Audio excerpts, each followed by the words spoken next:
మన మాటల్లో కృపతో ఉప్పుతో రుచించేవిగా ఉండాలంట. మన మాటలు ఎట్లుండాలా?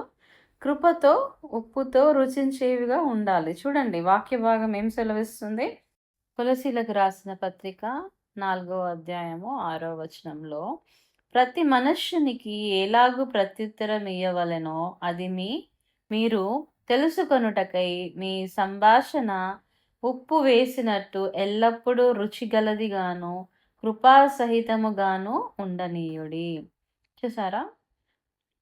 ప్రతి మనుష్యునికంట ఎలాగు ప్రత్యుత్తరం ఇయ్యాలంటే మనము ఉప్పు వేసినట్లు ఎల్లప్పుడూ రుచించగలదిగాను కృపాసహితముగాను ఉండనీయుడి. అట్లా ఉండాలంట మన మాటలు. అంటే మనం మాట్లాడే మాటలంట సంతోషాన్ని ఇవ్వాలంట, శాంతి కలిగించాలంట, గాయపరచొద్దంట.